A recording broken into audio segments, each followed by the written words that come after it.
This is the Sensitive Rebel Podcast, and I'm your host, Steve McCready. Join me for conversations with fellow sensitive rebels as we discuss the challenges of making a difference in a world that touches us deeply. If you're ready to turn your sensitivity into a secret weapon, then you're in the right place. Let's do this. Hey, Sensitive Rebel, it's Steve. I hope you're doing well. I am recording this on a Tuesday, so it's just before episode 4 of the podcast is coming out. And I took a look on iTunes, and I wanted to take a moment to say thank you to everybody who has rated and reviewed the show so far. I really appreciate that, and glad to hear that people are enjoying the show. And so I'm going to especially say thank you to Dragonfly, who in their review of episode 1 of the show said that the first episode is very moving. I could listen to Steve and Lowry chat all day long. And I also want to take a moment to thank everybody who has contacted me directly with feedback about the show. I really appreciate that. It's great to know how it is landing with people.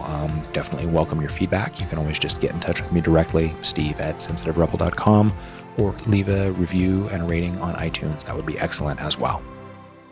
Now, today on the show, I have 2 very special guests, the ladies of Lionel's Place, and this is a mother-daughter duo, Karen Betts and Hannah Howerton. And I've known Karen and Hannah for a number of years. They're part of the local creative community here in Sacramento, and they're great, and their book is just fabulous. I love this book.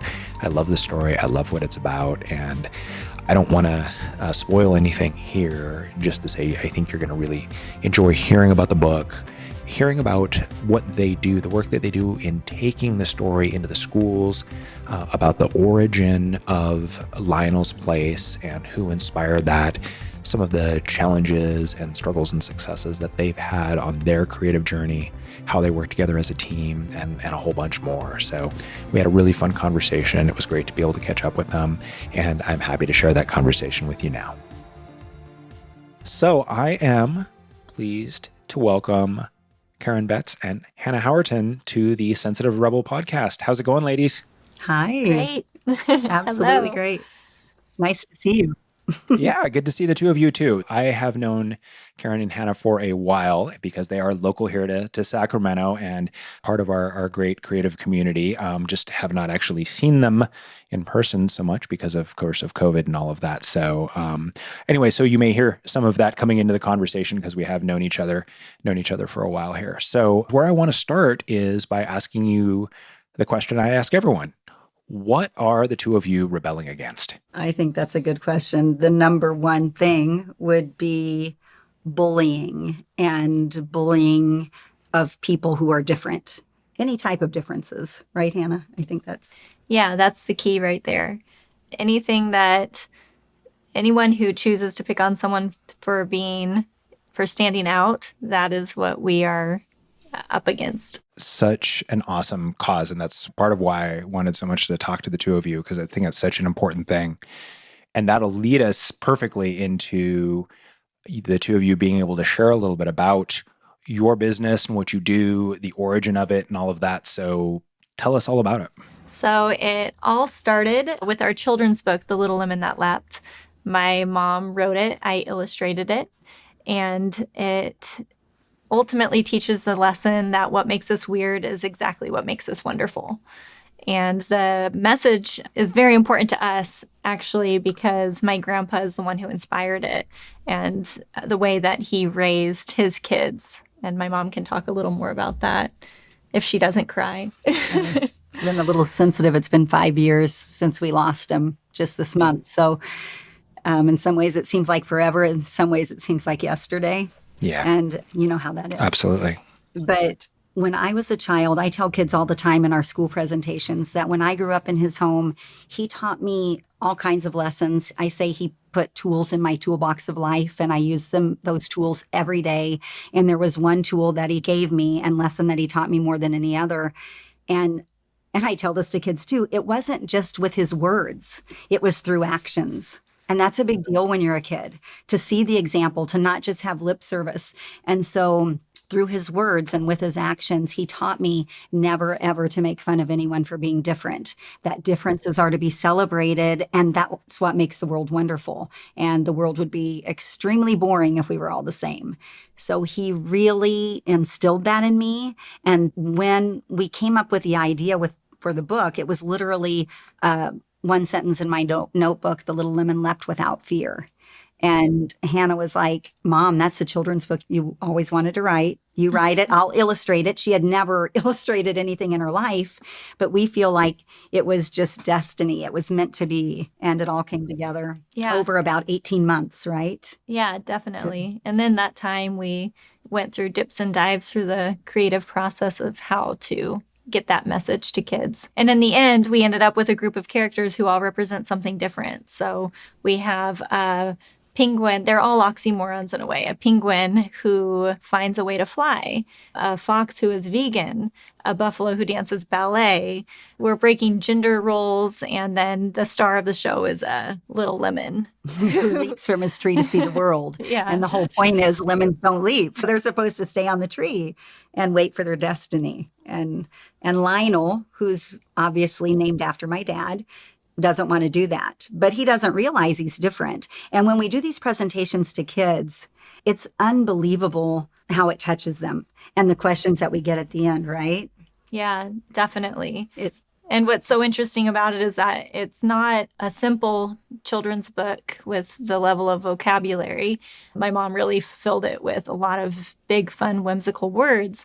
And even the littlest kids, who you would think sometimes like part of it would be going over their heads, in the end, they ask us the deepest questions of why things that we slipped into the book, little subtle things like that Lionel the Lemon is bullied on the tree before he leaps. That's not something we just come out and say. It's something we show subtly. And we'll have 6-year-olds ask us, why was he bullied on the tree? Or, it's interesting. Yeah, why were they mean to him? Yeah, why were they mean to him? And they're absorbing it on a very deep level, which is the best part. It seems almost like the fact that these messages are in a story form actually enhances their ability to get through the kids. They're clearly picking up on this stuff, even though it's not, as you said, it's overt. So it seems like that almost makes it easier for the message to come in. I think we didn't want to hit the kids over the head with it. Kids are smarter than that. So we just didn't want to say, don't bully. We wanted to do it a different way. So through Hannah's really stylized illustrations that are not super childlike, like they're a broad base of appealing to different ages. So between that and the weird words that I use, that even 6th, 7th, 8th grade kids are like, this is a cool book. Like, I like this. I like the message. I like the words. And then I wanted the book to have a rhythm, but I didn't want it to rhyme. And I absolutely loved Dr. Seuss, but I didn't want it to be a rhyming book like that. I wanted a rhythm. So her name is Hannah Helena Howerton, HHH. So alliteration has been one of my favorite things for a super long time. So I wanted to use alliteration as my rhythm. And there were some days where I was like, why did I do this? Because trying to get the message you want, the characters you want, have the alliteration, it's not as easy as you would think to get that all in a concise children's book that you really don't want to be over X number of words or so many pages because of their attention spans. There's so many different threads here that I want to kind of pull at. So I'm sure I will end up missing some of them, and we'll see how I do about that, as well as keeping them in order. But what you were just talking about, I think, is something really, a lot of people don't see this, right? They think, oh, kids book, it's just this simple little thing, whatever, no big deal. But I think you hit on a real point. The format of it actually creates certain very specific challenges that can make it maybe harder in some ways than some other forms of expression or writing, right? I mean, one of the nice things here is I don't have a script. I'm just gonna go off the cuff, and that, that works better for some people than others. But tell me more about the process of creating the book and the challenges that each of you, I'd like to hear each of your own stories of the challenges that you had during that and how you wrestled with those in pushing it through to getting it completed over this 18 months, right? That was how long you said? Right, over 18 months. Yeah. So one of the most interesting parts of the way that we went about this was that we did it side by side, which is pretty rare for a children's book. Usually words will be written, and then somewhere else in the world, someone will be paired up as an illustrator to add the pictures to them.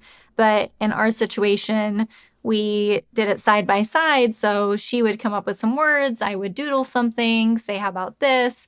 Then I might draw something funny that made the story go a slightly different direction. And we would feed off of each other that way.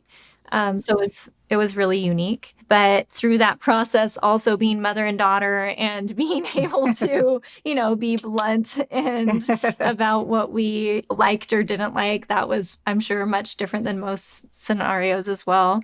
But one of the biggest challenges for me that I had to overcome was learning to let go of things that we had spent a lot of time working on, because there were definitely a couple of moments where we ended up down a road where we committed a lot of time down that road, but then realized, oh, it would be much better overall if we backtracked a little bit, scratched that, and then moved forward in another direction.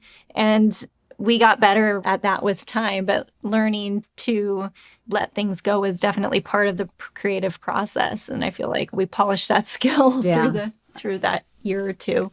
I would agree with that. We were each other's editors. And we, as mother-daughter, you can push a little harder than you would if it was more of it is a professional relationship, but if it wasn't family. There were moments where I would write words and she would go, wah, wah. And I would be like, I worked for 2 hours on that one sentence, getting it just right. And she's like, no, not good. And then, for example, your turtle, I was like, I hate that turtle with the passion of 1,000 burning flames. That turtle is not going to be, he looks mean, remember? Yeah. And she loved the turtle. But then when she looked at the turtle through my eyes, you were like, I can see that. And we sacrificed him. That was, but lots Poor turtle. Yeah, the poor turtle. He may show up in another, maybe another book someday. But I think Hannah's right. As a creative, we're hardest on ourselves. It's just the way it is. And when you've poured so much energy in one direction, it's so hard when you see that isn't going, not to just keep trying to push through in that direction. We learned these hours that I put in here, even if I don't end up here, that time was not wasted because it got me here. So you have to see that as not a waste of time, but part of your creative journey and part of the process, that I can let that go and know I couldn't have gotten to here without going through there. And I think that really helped us a lot. And we tell kids that a lot too, just in lessons in their life. If they draw or if they're writing, we talk to them about journaling and we tell them, just don't get hung up on that and let it go and move, just keep moving forward, I think. Absolutely. I love that. One of the things I don't like about this medium is I can't highlight things in the moment. Like I'm like imagining reading a book and I would be reading that sentence you just said. I'd be like highlighting it. Like, yeah, that exactly. Because you're right. The process piece is so important. And it is not always linear, not maybe ever linear. But if you follow it, even if there are pieces you discard along the way and all of that, absolutely, that still lead you to a good place. Clearly, the two of you get that. How much would you say you understood that before you started this? And how much of it was something you learned through creating it? Personally, I think that was something that I learned while creating it. With this, there was definitely a point halfway through illustrating the book where I literally started from scratch. And at that point, it was actually because I had polished my skills. I was getting better. And I realized that what I had done before that point did not line up with what I had done right in the middle portion of that. So getting rid of basically half the book, that was a very big learning point in terms of this. Being able to let it go. Yeah. And for me, I was a journalism major and with a minor in English. Many papers, many creative papers, many term papers. I knew that's part of the process. I just never really liked leaning into it. I was always, I think part of that is much of that you're a student and you want the quickest end and you're like, okay, this is a difference between an A and A minus or A minus and B. I'm not going to take the time to go back and do that. I had started another book, which I still have to finish, and it was a chapter book, not a picture book. And I was starting to go through that with that book when I tucked it away in a drawer, and that's where it stayed. So it's like I knew in order to go forward, I was going to have to go back and do some editing, and I just stopped. But with this one, because we were in it together, because we had this mission and we knew our vision that we had for the book and to make a difference and dedicated to Grandpa, we did the work. We pushed ourselves to do it the right way. Yeah, we saw it through. And maybe that's the difference, is maybe before we both had an awareness is that that's what you should do. But it's very easy in a project like the book she was working on. If you don't have someone else keeping you accountable, it's very easy to put it in the drawer and then not go back to it because it's tough. But we definitely kept each other accountable. I mean, if you haven't talked about it or are doing it alone, might not even be anyone else who knows, right? I want to come back to the mission piece. So the fact that this was inspired by Hannah, your grandfather, Karen, your father, how much did that sense of him and the mission piece related to that, how important do you think that was to being able to see this project through? I think very important. He actually had cancer, but was still alive when we were writing the book. And when we brought the book home from the printer, he was the first one that got to see it. So that was really neat. But I think just knowing that he probably was in a limited time in his life and that this was something that he had given to us and we wanted to share it because Dad was always teaching. You, Hannah, was going through some of your stuff the other day when you just would find little notes from Grandpa. And one of the things when he wrote on a note card, when you look back at your life, how was that? Yeah, he wrote a note and he had a funny way of doing this. He would write it on just basically anything. If he had something in his mind, but he would always date it and always sign it Grandpa with a W at the end. And he said, when the sun begins to set and you look back at your life, you'll want to look back and say, I'm proud of the way I lived. And simple, right? Yeah. Simple, but always so powerful, right? Yeah. So powerful. That was my dad. I often say he wasn't a perfect man, but he always did the right thing. I cannot think of one example in my dad's life where he didn't do the right thing. And we just wanted to do the right thing by him. So I think it did push us. I think it would have been easy for her to go on after graduating from college and you were working at a different job at that time, but to just let this simmer in the background and maybe one day. And I was settled in, not really working at that time, doing more caregiving with my dad and helping my mom out. And we could have let it slide. But I think just having that vision of how we wanted Dad to be remembered kept us going too. And the lesson and what it meant to us and what we knew it would mean to kids. And they do. So many kids connect with him. Like they'll ask about him in the Q&A afterwards, which is really interesting. And we had a couple of situations where we did readings in Stockton. And in two of the situations, there were boys who had lost their dads to gang violence within, 3 months or so, or a month of us doing our presentation. And one of the teachers said, one little boy, afterwards, he came up to her and he said his favorite part about our presentation was me talking about my dad. And I thought that was so interesting because there are lots of ways you touch kids with your story. And this was a way. And she said Dad had been a trigger word, right, up until that point. Yeah. And he had not even been able to use the word dad. And that really touched him. And he saw my love and related it to his love for his dad. Every time we talk to kids, it touches them in a different way. That's so cool. And my dad was a different guy too. He embraced weird. Perfect. He was doing all the things before they were cool, Mr. Organic, Mr. making his own wine, Mr.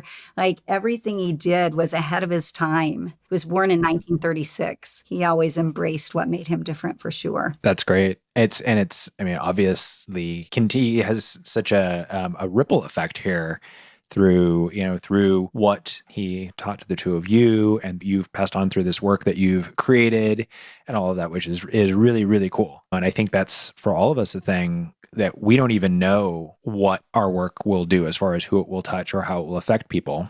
I'm sure that the same way that these kids who you talk to when you present in schools and people who read your book, they share these ideas onto other people that you won't even necessarily ever know or hear about. That is one of those things that is always so surprising to us, how people love the message and want to share it. And we will get book orders from all over America from people who someone gifted it to them. And then they in turn want to gift it for a birthday or a shower, or we do lots of local selling. But to get those orders online and hear people who love the book and someone pass it to them because it was their favorite children's book, it touches people in a different way because so many of us feel different. That's the bottom line. Absolutely. And I want to come back around to that because that's such an important topic and obviously really the core message here. But before I do, the other thing I want to talk a little bit more about is one, the relationship between the two of you in creating this, and two, the challenge of creating something that's tied to this sense of mission and this very important person in your life. And then the two of you having your own ideas and opinions and being willing to critique each other's work here. I think for some people that would be really challenging, but it sounds like the fact that your mother-daughter actually made this work better. I would say so, for sure. I mean, I don't know that everyone could do that, but in our situation, we've always been so close that we could. A lot of people might go into business with family and maybe it creates tension that their relationship can't withstand. But in our situation, we could withstand the bluntness that I talked about earlier, and our relationship even strengthened from it. I think so. Spending so much time together and being vulnerable together, because you're right. It's like it's part of you. It's your child, whether it's her illustration or my words, my creativity, or even other things as our business has grown, other ideas. You're very vulnerable when you put them out there, even to each other. But we feel like now that's kind of our safe space, right? Yeah. With each other. It's like pretty safe. But that's like before it ever gets introduced to the world, we're going to sound it off of each other and make sure it's not absolutely horrible. That safety is absolutely critical. And how would you say you've come to that space, and how do you hold on to that awareness that, here's this idea I have and I don't know if it's good or if it sucks. How do you hold on to that idea? But this is a safe space. Is that something you have to think about? Is that something that's just ingrained now, or what? Both. There are definitely times where I know that I'll have one idea in my head and then she'll suggest a different idea to me and I'll be like, no, but I'm thinking this. But that doesn't mean that her idea isn't great. It's easy if you already have a predetermined path in your mind to shoot down an alternate path until thinking it through. And I think that that's something that we're both working on getting better at all the time. And it's not always a squeaky clean, perfect road, but we figure it out. We can read each other's facial expressions pretty well at this point, that we have an ongoing joke that if I'm coming out with this really exciting idea in my head and I'm saying it to Hannah and I see her face, I'll do this little, or something like that and kind of mumble on it. So, or something like that. It seemed really great in my brain. And as it's coming out of my mouth and I see your face, it's maybe not as good, but at least it's an idea that now has life because I've put it out there. Yeah. And then again, it's like it starts here and then it bounces off of her and then she bounces it back to me. And then I'm like, oh, no, but yeah. And to be able to bounce, I think we're so lucky as creatives to be able to bounce off each other. I mean, it's just really great because you get inside your own head as a creative and you think something's one way. And then the more you're in your own head and you're doing it, the more afraid you are to share it with the world, to be criticized. But once I've shared it in my safe place, didn't that make it easier for us? Even with our Kickstarter, it was easier because we had been vulnerable with each other, I think. Yeah, that's interesting because I don't feel like either of us are really afraid to share our work anymore with the world. In fact, in the beginning, it was such a big deal if we wanted to invest in putting a new design on a magnet or a different product. And we were afraid of the initial investment money-wise, but also afraid of, oh, well, how will this do or be perceived? And now I feel like we're like, yeah, let's try it. And if it works, it works. If it doesn't, it doesn't. And we've taken away that hesitancy that maybe wastes time a little bit when it comes to that part of it, for sure, with actually getting it out in the world. Obviously, the practice with sharing these things with each other in the safe environment is a piece of that. What else do you think has contributed to making that an easier thing for the two of you to do? A little bit of success helps for Yeah, sure. yeah. Just success, and not necessarily financial, although when your book sells or your art sells, you get that little hit of that rush. But pre-COVID, being able to interact with customers face to face and see how they responded to designs and seeing them laugh, or seeing parents of a child who feels different come up and say, oh, my child is going to love this. Seeing different emotional responses, happy, sad, laugh, whatever, it definitely helps when you are face to face with your customer and you get to see that interaction, which you do when you go to different events, like craft events. I don't know if all creatives really get that experience, but we have really bloomed because of it, I feel. That's so true. And then, like you said, when you have a parent or a child at a school come up, or a teacher reach out and say, this made such a difference in this child's life, I can't tell you. Like the little boy that just carried Lionel around everywhere. And we have many stories like that. And there are some days, I mean, let's be honest, we had this Zoom thing the other day and I was like, gosh, I haven't done it in a long time. I really don't want to do this today. And then I said to Hannah, what child are we going to touch today? That's what we say before every presentation. We look at each other and we say, who are we going to touch? And let us say what we're supposed to say for them, because it can go in so many different directions, like I said earlier. But I think hearing that, then it makes you want to do more and write more and create more and make more things, when you realize that, oh my goodness, we are making a difference. Not as big of a difference as some, but more of a difference than just sitting in my living room watching Netflix. More of a difference than putting the notebook back in your drawer. More of a difference than putting the notebook back in my drawer. Exactly. We're making a difference. And I think that definitely keeps us inspired to be vulnerable, because it's never fun to be vulnerable. But like Hannah said, it's gotten easier for us between each other and the positive feedback and the idea that we are making a difference. And every day isn't perfect and every decision isn't perfect, but we figure it out. I'm hearing, though, that the two of you by now have really internalized this knowledge and this understanding that what you've created touches people, that it has an impact, that it makes a difference, even though you don't know when or where. And it sounds like that's something the two of you have both been able to internalize and can turn to even on those days where you're like, oh, I don't really know if I feel up for this. You can turn to that to go, no, wait a second. There's someone out there we're going to touch. We don't know who, we don't know how. Yeah, I think that's exactly right. And we're lucky because we get the feedback from kids in a school visit or an email from a teacher or a principal or a librarian. But like Hannah said, we've done so many in-person events that we have parents come up and say, you're the Little Lemon book? You don't understand. You came to their school and this has changed their life. He always feels different. And now when he does, we sit down and read the book together, and we get that a lot. That definitely helps you go, we're achieving our goal. Our goal in the beginning was to make a difference in one child's life. Mm-hmm. If we make a difference in one child's life, writing this book will have been worth it. Mm-hmm. And now 5-6 years into it, we can go, we know it's much more than one child.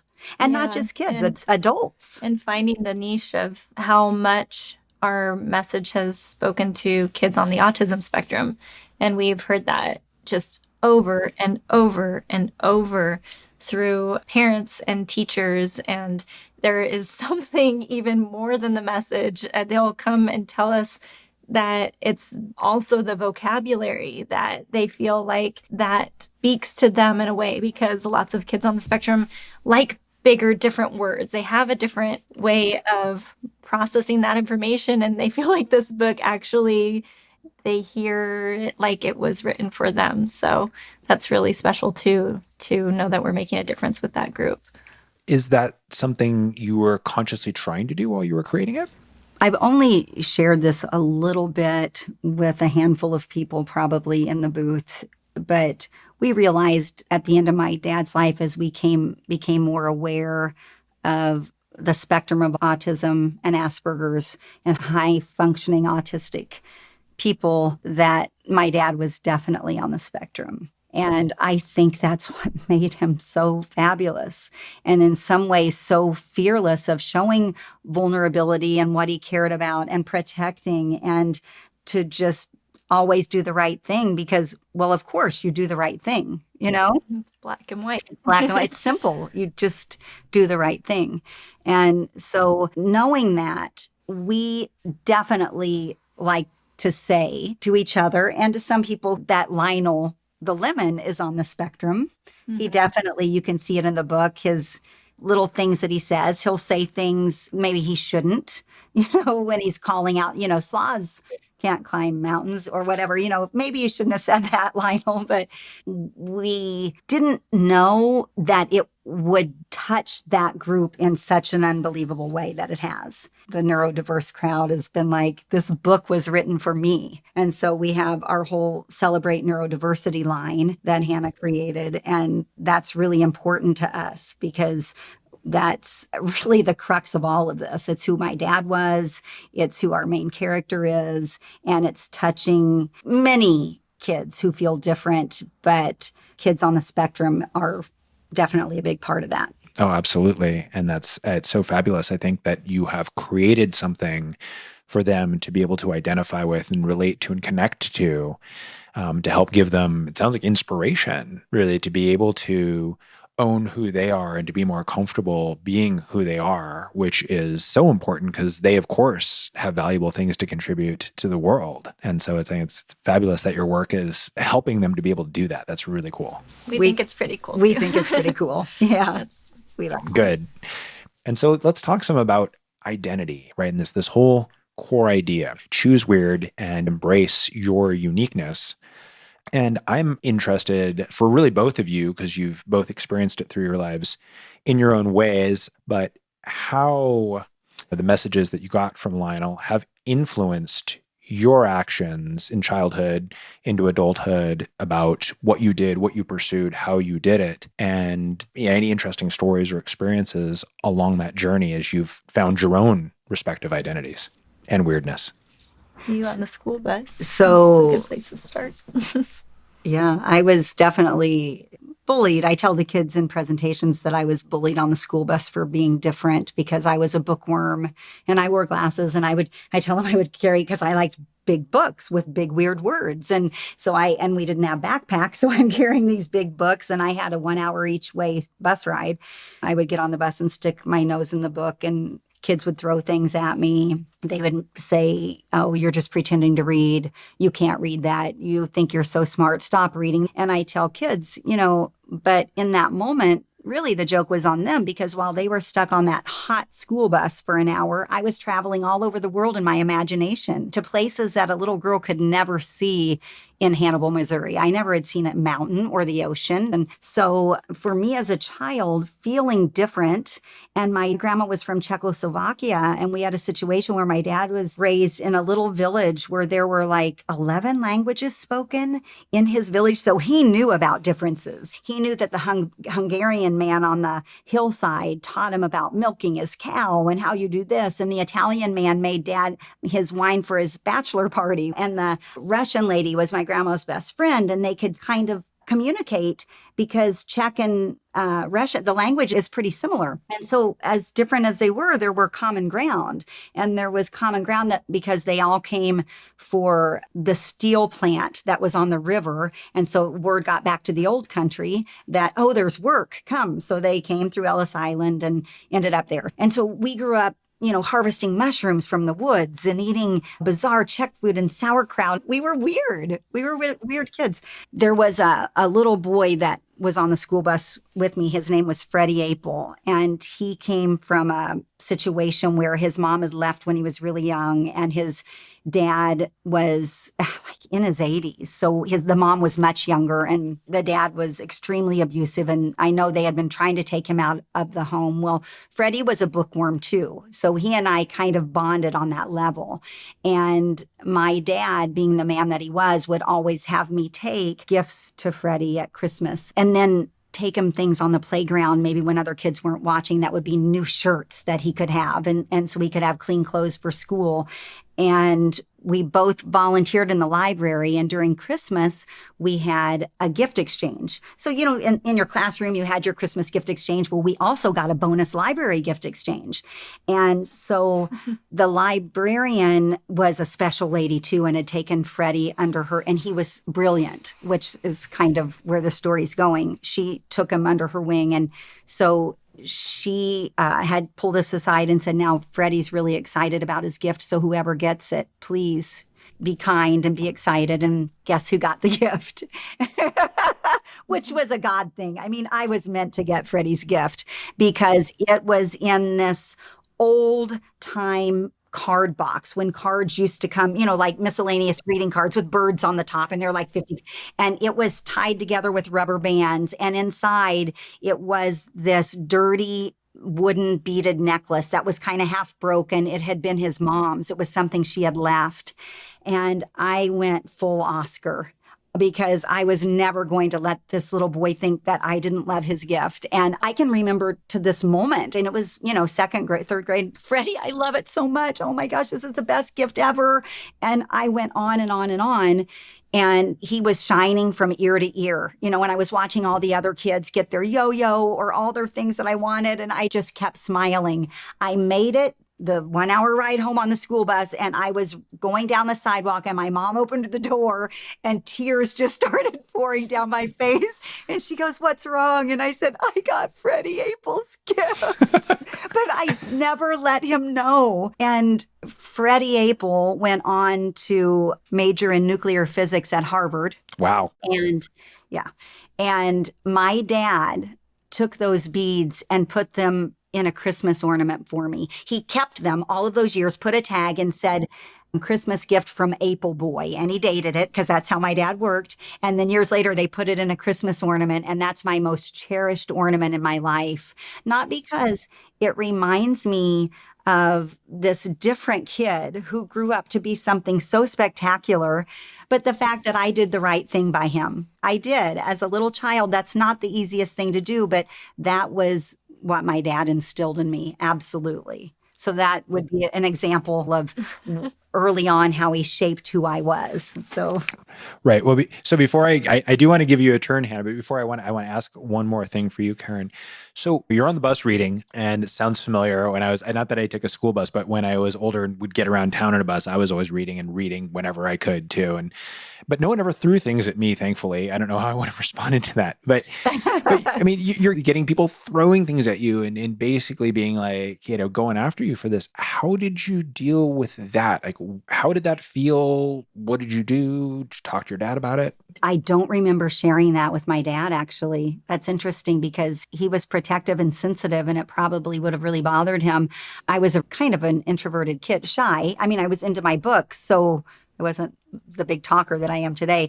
It's obviously stuck with me for a lifetime, but I don't know that I carried it too far into home in my evening as a child. I didn't share that with my dad. I shared a lot with my dad, other things, but that I think I just kind of held inside a little bit, but I don't feel that it was something that festered.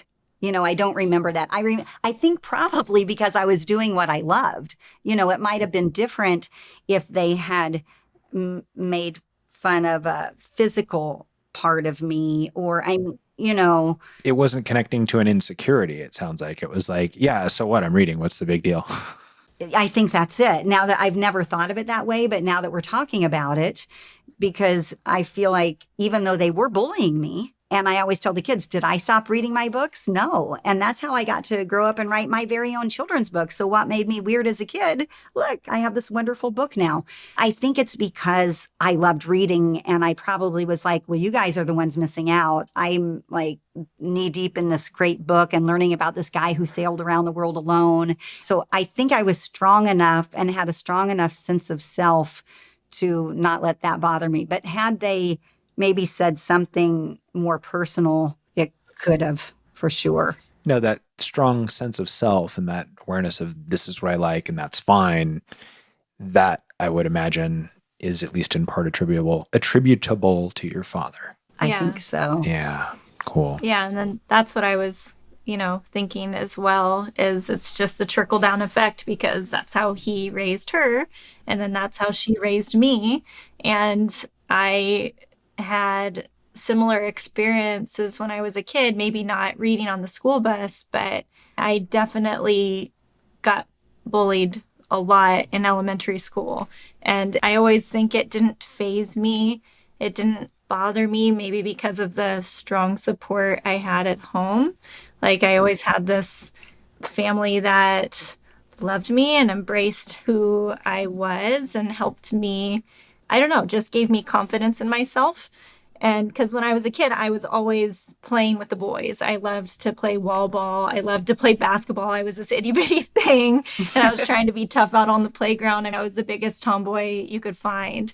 I liked to do hands-on things, and I liked to, I remember wanting to play games that were more like imagination based on the playground and do things that were fostering my creativity. And the fact that I continue to do that is probably part of why I'm able to hone into my creativity today. And so it's definitely whatever it is that you are putting time and energy into as a kid. I imagine that if you're allowed to do that, it can come out in, positive ways as an adult. I definitely feel like I can tap into my creativity today because I was allowed to as a child without fear of being picked on or worry about the kids who were picking on me. Because you had that support for that coming from your mom.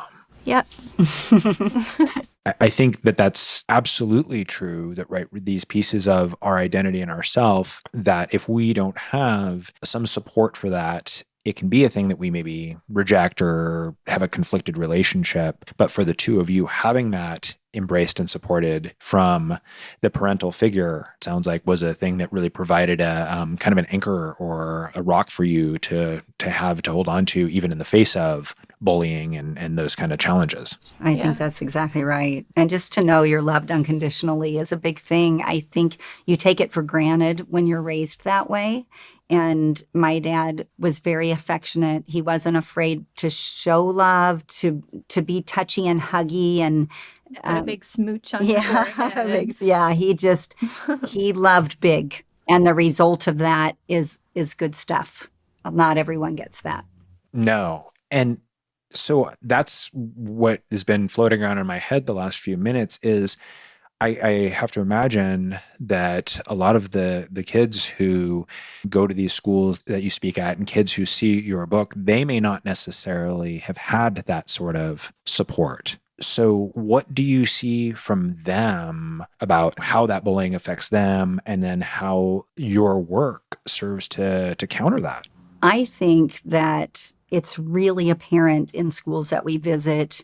You can see right away in the engaged kids, whether we're at Title I school where the kids, it's like they're happy if they're there. They may not have a coach. They may not have had breakfast. The parents didn't feed them. They don't have the same resources at school. They don't have the same resources at school. We visited one school where the library was a little shelf in a hallway and had maybe 20 books on it. That was their school library. And, you go to another school where their library is just extraordinary in a district with money. And so I think there are some kids that can easily relate to love and a story like ours, but there are many kids, and the ones that we really want to touch, that even just standing in front of a group of kids and looking out on the crowd, Steve, you would be shocked how we could easily pick out the ones that we knew were struggling. You can see it in their eyes. You can see it in their, the way the other kids interact with them. The way, exactly. Yeah. We've never talked about that, but that's true. No, you can pick out the kids who are struggling, the ones that feel so different and different for a lot of reasons. And sometimes teachers interact with them differently, which is sad. Teachers are human, but we've seen times when teachers are rough with kids that we're like, oh my goodness, whether it's a sensitivity to sound, like my sound on the microphone maybe made his ears hurt, or, maybe he's sensitive, maybe he's on the spectrum, or he's withdrawn because maybe something I said triggered a thought about his dad or his mom, and maybe he's looking down and twiddling because of that. And there are fabulous teachers out there, and we see every day fabulous, but you also see situations, because we're looking at a whole room, and you see situations where you can tell that it's not an equal playing field on planet Earth on a lot of levels. Financially, with the school districts, all public schools aren't created equal. Then kids that don't even have a full tummy when they come to school, or don't have a coat on a cold day, or their, mom is still passed out from the night before. And I've had a story from a teacher who she would have to call and then go knock on the door and get the child to get them to school on time. Things that so many of us take for granted, or I took for granted as a kid, that my education was important. It's interesting because the ones who don't have our story are the ones that connect with it most. Does that make sense? I think so. It does to me. Does it? Oh, good. Okay. So, well, totally, because you already have the story. You have the story in your own experience in childhood of, in your case, Karen, having your father, and Hannah, with you having both Karen and then her father, of somebody supporting you, embracing you, encouraging you to be yourself. And these other kids, they don't have that, but they need it. But they need it so they connect. Right. They connect with it because it's like, it's this thing that feeds them, and they're visible there, and you're able to spot them. But yeah, I think that's what's going on, is it totally makes sense. Whereas for other people, it's not that they're like, this book's dumb. They're just like, yeah, I already get it, right? It's not a message they need to hear, because it's a message they already know and they already feel. That's it. And when we do these visits, it's also not just about the message of our book, which is interesting. Like, that part is important. That's the most important part to us. But a lot of times it's just them having someone there, putting in time, showing them that they're important. And you see that a lot more at Title I schools, because teachers will tell us over and over that they just don't get special speakers. We'll do it without a fee, but big publishing houses won't, or they won't go there because they're afraid that they won't sell books. So these kids, like when I was growing up, I went to a public school, but it was a public school that had money flowing through it. And so we had authors and illustrators and speakers. We had things like that more than once a year. And some of these kids have never had that before. And when we go, you can tell they're just so excited that someone wants to come and spend time with them, someone who doesn't have to, which is really interesting. So whatever, like, there are so many ways that people can do that, whether you're an artist going to speak to kids at a career day, or I don't know, there are a lot of ways that you can touch kids that way, but they really appreciate it, we've seen. And then I think the bonus for us is we have this underlying message that just be who you are, because that's where the greatness lies. At the end of it, they're like, So I'm special because I always feel different. So wow, I could do great things. I mean, she was different and she wrote this book and she writes and she illustrates and we give examples. Hannah talks in our presentation about Michael Phelps, and most of them know and how he was bullied for being different. And what was it? His big arms, his, big feet and his ears and his attention span, his ADHD. And then guess what allowed him to just focus on those lines in the pool and those big long arms that allowed him to have that extra reach. So yeah, it's fun because they're excited just to get attention from someone. And then we come in with this not bang them over the head message. They're laughing, they're having fun. And then all of a sudden it's like, there's they get it. Yeah, they get it.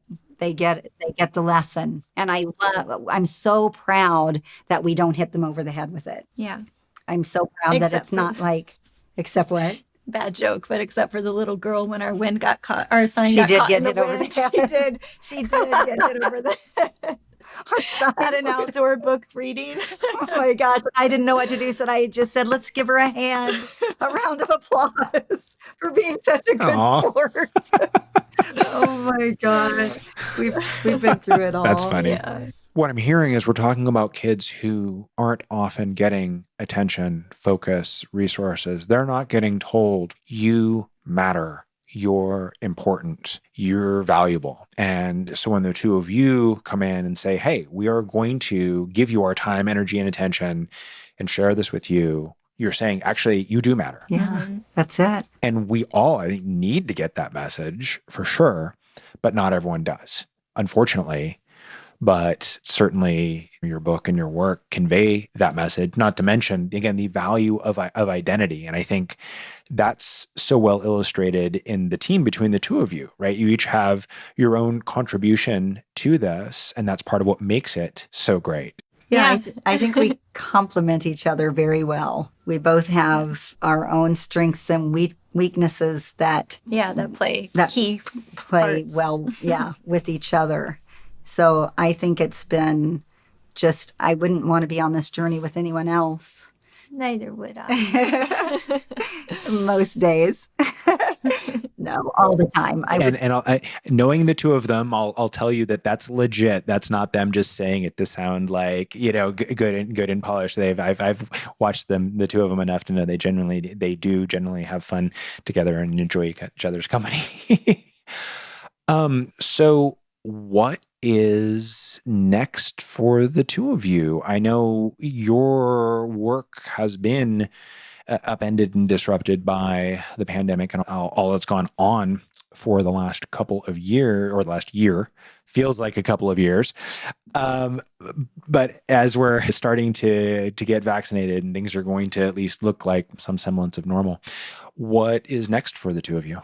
I illustrated a sequel to Make America Grape Again. So this is Make America Grape Again 2, Orange You Glad It's Over. Orange we all. Yeah.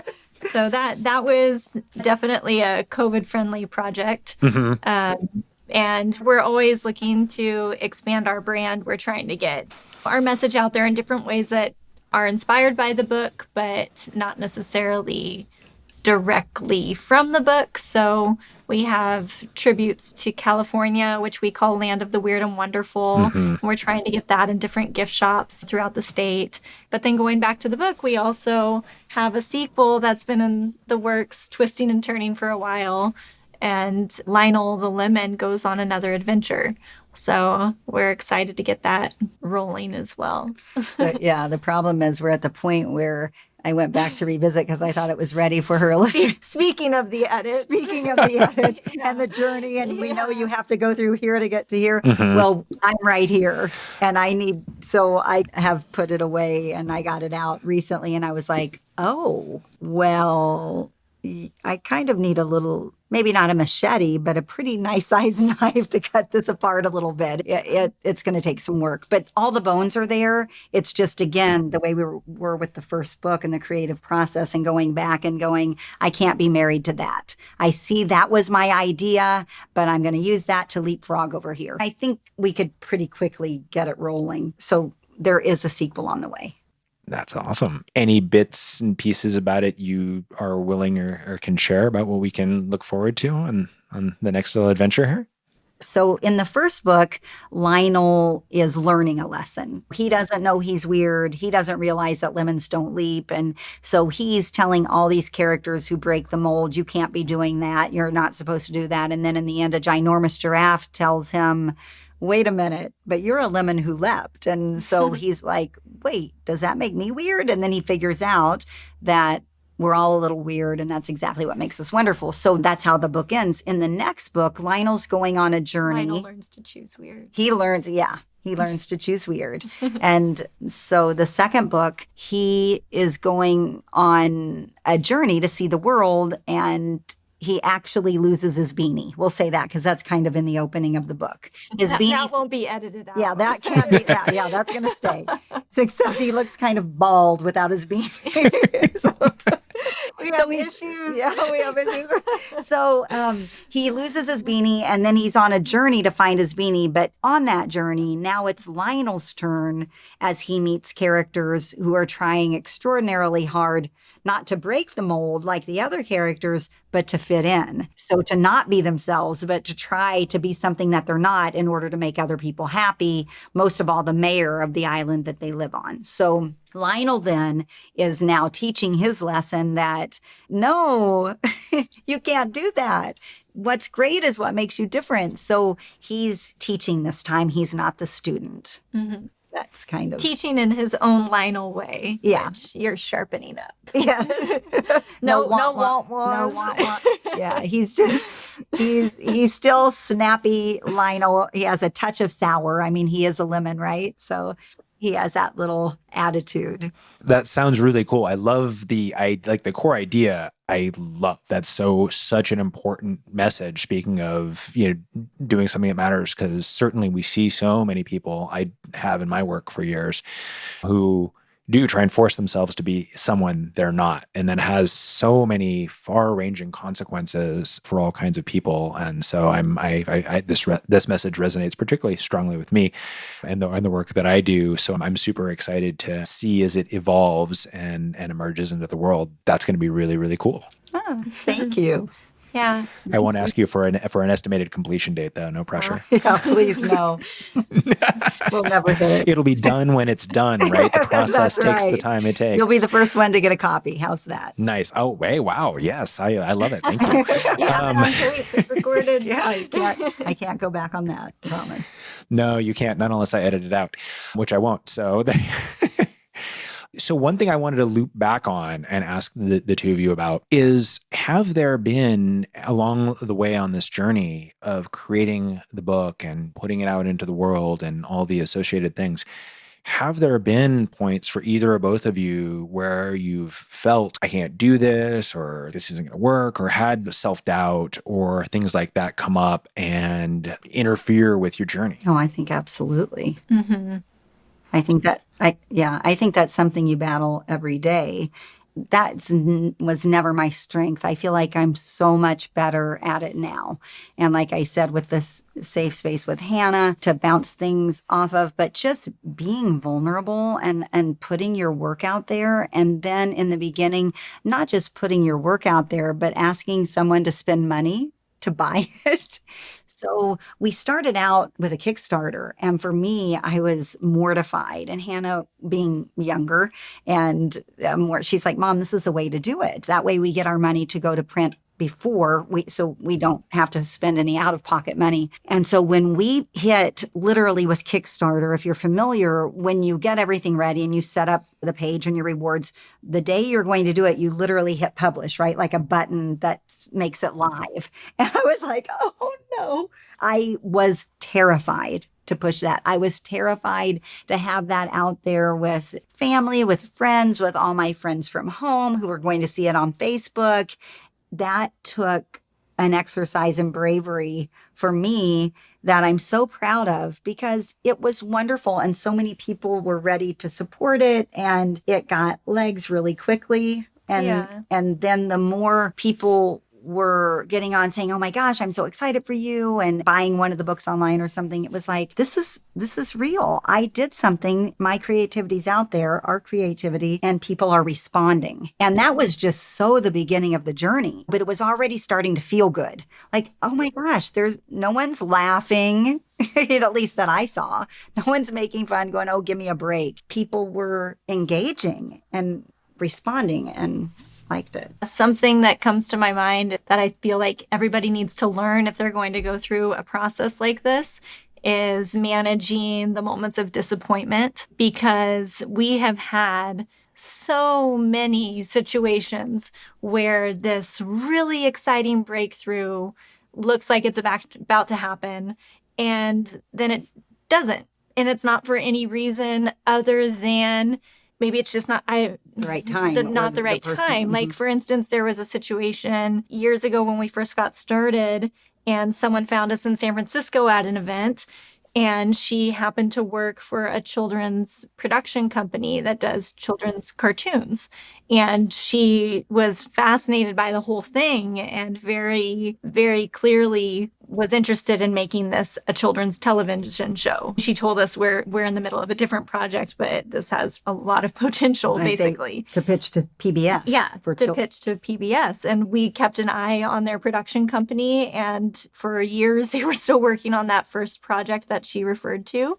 And it's something that just never happened. And it's not to say that it couldn't one day, but there have been lots of situations like that where you think, like, we're on the cusp of getting picked up. Like, we did a wholesale show, and some people from Pottery Barn Teen were really excited about what they saw. Another thing where it would be this giant leap, but then I guess we've had plenty of things that do pan out that are really exciting, but there are other things that when they don't, you have to learn that that's not a reason to stop. That is just like, learn from that experience and take it to the next one.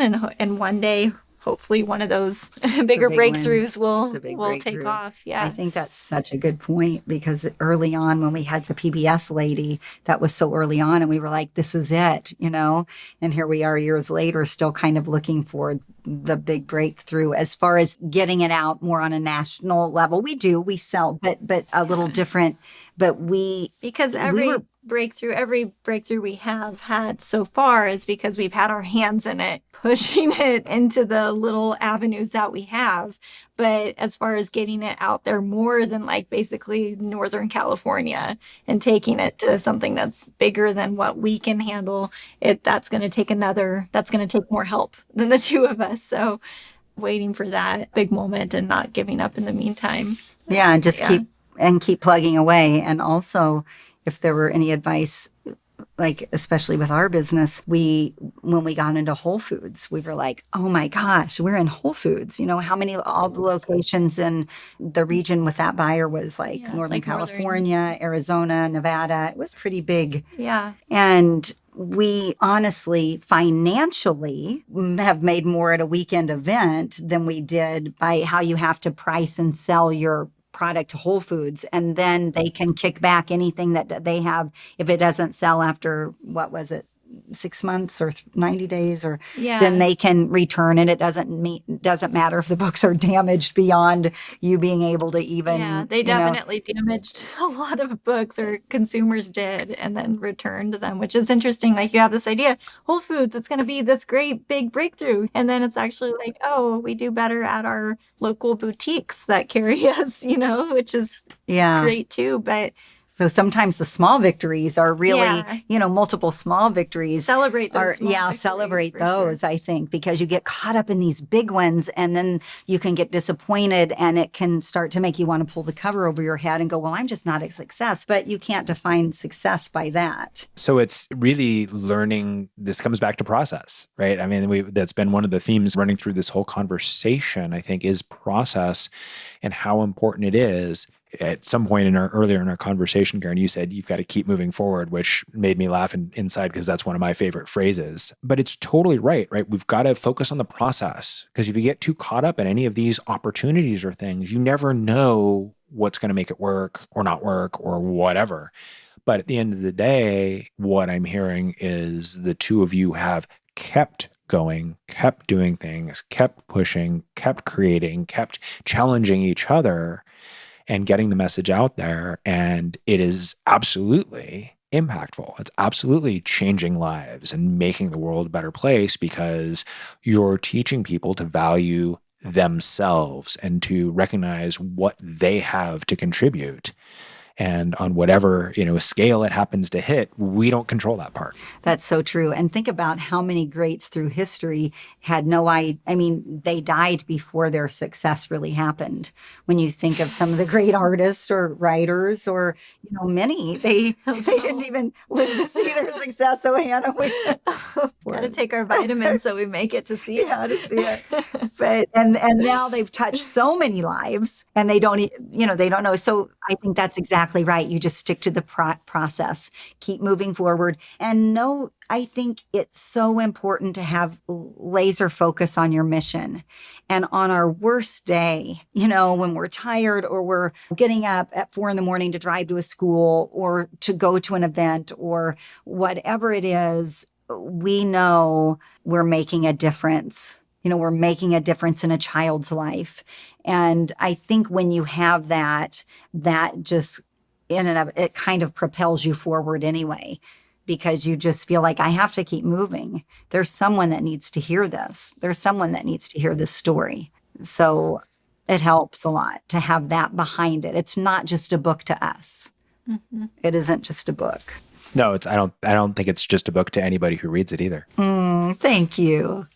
No, it's true. All the stories of how it affects people and all that, it's obviously not just a book. That's the thing with story that's so powerful, right? Is it's not just a story. There's messages there, there's lessons there, there's teachings, and these ones I think are really valuable and important ones that you're putting out into the world. Well, I personally feel, of course, you being a bookworm like I am, that the lessons in children's books are so underrated because they instill a lot of our values that we take into adulthood, whether we realize it or not. And if you look at I was just talking to someone the other day about how Mr. Rogers was so extraordinary and ahead of his time with what he was doing with kids and showing them like his episode on like where to put your anger, like showing them where to put your emotion or how the things he was doing. He wasn't just a little guy in a cardigan sweater. There was so much more. And so many adults today are better for the time spent with Mr. Rogers. So I hope at the end of the day that there are kids that grow up in their adult life and they're a little bit better because they spent time with Lionel the Lemon. I don't think there's any doubt that that's the case. I think you're just being a little too modest for your own good there, Karen. So if people, as if they wouldn't want to, but if people want to learn more about your work, get a copy of the book or any of the other cool products and things that the two of you have, where is the best place for them to find you? So we have a website. You can search Google for Lionel's Place, LIONEL''S, Lionel's Place. Or you can go to Lionel's.place instead of .com, and you should be able to find us either way. And that's our full shoppable website and more info about us, about our school visits. Or you can visit our contact tab if you have a question for us. Okay, cool. Well, thank you both so much for coming on to talk with me today. Love your work and what you're doing, and really, really glad that you are putting it out into the world because it's a message the world really needs, I think. So thank you for what you do. Thank you for having us. Absolutely. Thank you for what you do. Of course. Yeah, thank you for what you do, for sure.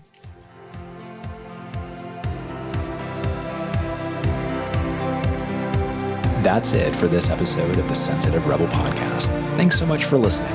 You'll find show notes, other episodes, and a whole lot more at sensitiverebel.com. We'll be back next week with another conversation. Until then, keep moving forward.